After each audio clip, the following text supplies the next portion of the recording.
안녕하세요. 온누리교회를 섬기고 있는 권화영 목사입니다. 대부분 사람들은 고난 가운데 있는 자들을 보면 무슨 연유로 그러한 고난이 왔는지 그 원인을 분석하고 해석하고 충고하려는 경향이 있습니다. 그러나 그러한 태도는 고통당하는 자들에게는 아무런 도움이 되지 않죠. 그럼에도 불구하고 자꾸만 단정 지으려고 하는 것은 선악과를 먹은 인간의 타락한 본성, 하나님의 자리에 대신 올라서서 옳고 그름을 판단하려는 죄에서 비롯된 것이 아닌가 싶습니다. 그러나 예수님은 섣불리 판단하지 않으셨죠. 오히려 고난 가운데 슬퍼하는 자들을 위로하시고 품어주셨습니다. 우리 또한 예수님의 마음을 품은 위로자가 되길 바라면서 오늘의 말씀 욥기 18장 1에서 21절 함께 묵상해 보죠.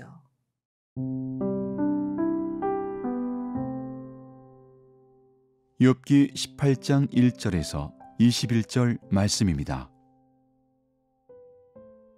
수아 사람 빌닷이 대답하여 이르되 너희가 어느 때에 가서 말의 끝을 맺겠느냐 깨달으라 그 후에야 우리가 말하리라. 어찌하여 우리를 짐승으로 여기며 부정하게 보느냐. 울분을 터뜨리며 자기 자신을 찢는 사람아, 너 때문에 땅이 버림을 받겠느냐. 바위가 그 자리에서 옮겨지겠느냐. 악인의 빛은 꺼지고 그의 불꽃은 빛나지 않을 것이요 그의 장막 안의 빛은 어두워지고 그 위의 등불은 꺼질 것이요 그의 활기찬 걸음이 피곤하여지고 그가 마련한 꾀에 스스로 빠질 것이니 이는 그의 발이 그물에 빠지고 올가미에 걸려들며 그의 발 뒤꿈치는 덫에 치이고 그의 몸은 올무에 얽힐 것이며 그를 잡을 덫이 땅에 숨겨져 있고 그를 빠뜨릴 함정이 길목에 있으며 무서운 것이 사방에서 그를 놀라게 하고 그 뒤를 쫓아갈 것이며 그의 힘은 기근으로 말미암아 쇠하고 그 곁에는 재앙이 기다릴 것이며 질병이 그의 피부를 삼키리니 곧 사망의 장자가 그의 지체를 먹을 것이며 그가 의지하던 것들이 장막에서 뽑히며 그는 공포의 왕에게로 잡혀가고 그에게 속하지 않은 자가 그의 장막에 거하리니 유황이 그의 처소에 뿌려질 것이며 밑으로 그의 뿌리가 마르고 위로는 그의 가지가 시들 것이며 그를 기념함이 땅에서 사라지고 거리에서는 그의 이름이 전해지지 않을 것이며 그는 광명으로부터 흑암으로 쫓겨 들어가며 세상에서 쫓겨날 것이며 그는 그의 백성 가운데 후손도 없고 후예도 없을 것이며 그가 거하던 곳에는 남은 자가 한 사람도 없을 것이라. 그의 운명에 서쪽에서 오는 자와 동쪽에서 오는 자가 깜짝 놀라리라. 참으로 불의한 자의 집이 이러하고 하나님을 알지 못하는 자의 처소도 이러하니라. 오늘 본문은 욥의 친구 빌닷의 두 번째 발언입니다. 그도 처음에는 나름대로 정중한 태도로 욥을 위로하려 했지만 욥과 엘리바스의 대화를 옆에서 듣고 있다가 경색 국면에 다다르자 점점 격분하게 됩니다. 2절에서 4절 너희가 어느 때에 가서 말의 끝을 맺겠느냐 깨달으라 그 후에야 우리가 말하리라. 어찌하여 우리를 짐승으로 여기며 부정하게 보느냐. 울분을 터뜨리며 자기 자신을 찢는 사람아, 너 때문에 땅이 버림을 받겠느냐? 바위가 그 자리에서 옮겨지겠느냐? 빌닷의 발언에 수위가 점점 넘어가고 있죠. 그는 욥을 향해 이제 그만 입 다물고 제발 잠잠해라. 어째서 우리를 짐승 취급하느냐? 너는 네 분노 때문에 너 자신을 찢고 있다. 그런다고 해서 뭐 달라질 게 있느냐? 매우 직선적이고 신랄하게 욥을 꾸짖습니다. 정작 고통을 당한 자는 욥인데 오히려 자신이 고통을 당한 것처럼 항변하는 거죠. 고통 속에 울부짖는 욥의 심정을 헤아린 데는 별로 관심이 없고 오로지 자신에게만 집중한 탓입니다. 여러분, 사람 사이에는 오고 가는 대화 가운데 서로 간의 상대의 마음을 이해하려는 노력을 기울여야 비로소 소통이 가능해집니다. 그런데 시종일관 자신의 생각만을 옳다고 주장하다가는 그 대화는 당연히 이어질 수 없고요. 더 악화되다가 관계만 단절될 수 있죠. 많은 경우 부부가 이혼을 하는 이유 중에 하나도 상대방의 말에 귀를 기울이지 않고 자신의 생각만을 주장하고 절대로 고집을 꺾지 않을 때일 수 있는 거죠. 그런데 이는 비단 부부 관계뿐만은 아닐 것입니다. 부모나 자녀 간에도, 직장에서 또 교회 내에서도 마찬가지일 수 있죠. 가족 치료의 어머니라고 불리우는 사티어라는 심리학자는 사람들의 의사소통 유형을 5가지로 나눴는데요.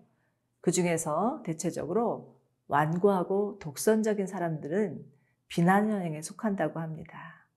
자기를 강하게 나타내려고 하고 상대방에게 자신의 우월성을 과시하면서 상대를 비난하려 하는 자. 이러한 자는 자신은 옳고 다른 사람은 다 틀렸다는 흑백 논리, 이분법적 사고를 가진 자들이죠. 더구나 이런 유형의 사람들은 이성적인 사고보다는 주로 자신의 감정에 의존하는 스타일이기 때문에 대화를 하다가 분노를 터뜨릴 확률이 높습니다. 그러니까 어떻게 대화가 원만할 수 있겠습니까? 어느 독일의 요양병원에서는 환자들이 오랫동안 같은 병실에서 지내다 보니 부딪히는 일들도 생기고 분위기도 우울해져서 사랑합니다, 미안합니다, 고맙습니다. 이 3마디만 하자는 캠페인을 벌였다고 합니다. 그랬더니 훨씬 병실 분위기도 밝아지고 훈훈해졌다는 거죠. 야고보서 1장 19절에서는 사람마다 듣기는 속히 하고 말하기는 더디하며 성내기도 더디하라 라는 말씀을 하십니다. 우리 모두 빌닷의 말을 묵상해보면서 사람들을 대하는 나의 태도는 어떤지, 또 내가 하는 말에 비난이 섞여 있지는 않은지, 자칫 내 감정대로 내 생각대로 말을 내뱉다가 상처를 주고 있지는 않은지 돌아보아야 할 것입니다. 상대방의 말에 귀를 기울이기 위해서 마음의 눈높이를 낮추는 것, 이것이 바로 슬기로운 언어 생활이 아닐까요?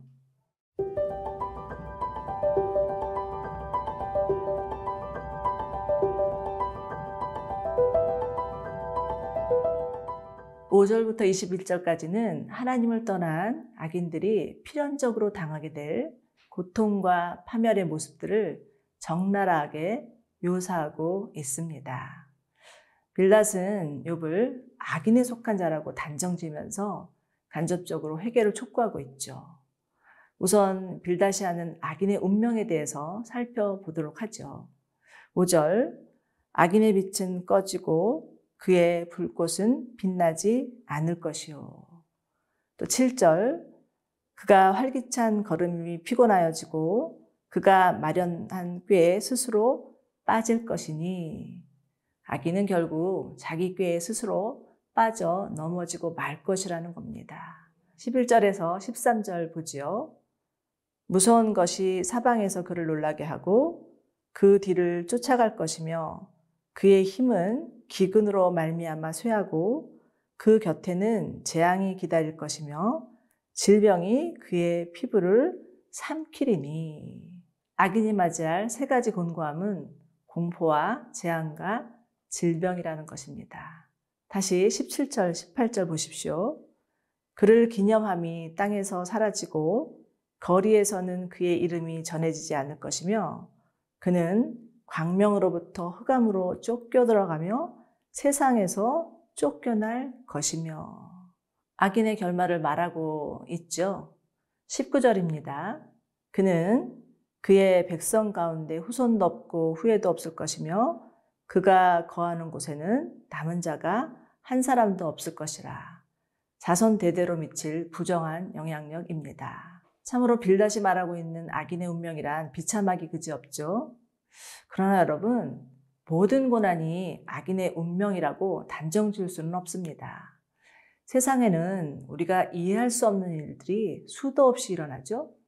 아무 잘못이 없는데 교통사고 당하기도 하고, 생각지도 않은 질병에 걸리기도 하고, 사람들에게 배신을 당하기도 하고, 모든 것이 다 내 잘못이라고 하기에는 너무나 억울하고 받아들이기 힘든 일도 부지기수입니다. 그러므로 고난이 악인의 운명이라고 판단하는 것은 너무 섣부른 단언이겠죠. 지금 빌닷은 인간보라는 프레임으로만 욥을 보고 있습니다. 그렇기 때문에 운명론적인 생각에만 몰두해 있는 거죠. 그런데 사실 우리들 안에도 이러한 인과응봉적인 생각이 자동적으로 작동할 때가 많습니다.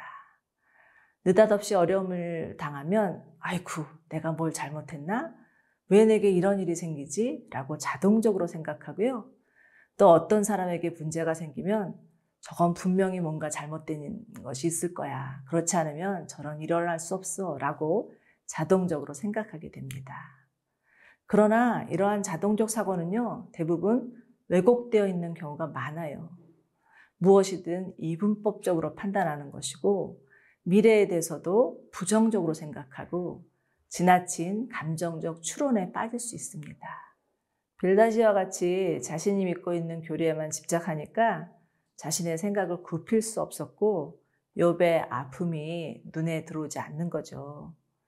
참으로 사람의 생각이 무서운 결과를 낳을 수 있는 겁니다. 그러므로 우리의 생각은 하나님의 진리의 말씀 앞에 새로워져야 되고 하나님의 말씀에 비추어 교정되어야 합니다. 히브리서 4장 12절에서는 하나님의 말씀은 살아있고 활력이 있어 좌우의 날선 검보다도 예리하여 혼과 영과 관절과 골수를 찔러 쪼개기까지 하며 또 마음의 생각과 뜻을 판단한다고 합니다. 아무리 굳은 생각이라 할지라도 날선 검과 같은 하나님의 말씀으로 깨트릴 수 있습니다.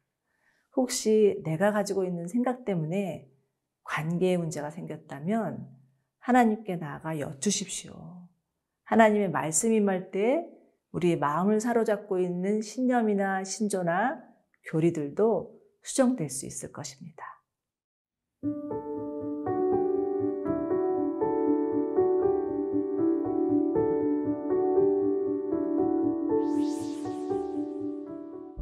사랑의 하나님, 오늘도 내가 한 말로 인해 상처받은 자가 없는지 돌아봅니다. 상대방의 마음을 좀 더 이해하고 헤아릴 수 있는 선한 말들을 사용하게 하옵소서.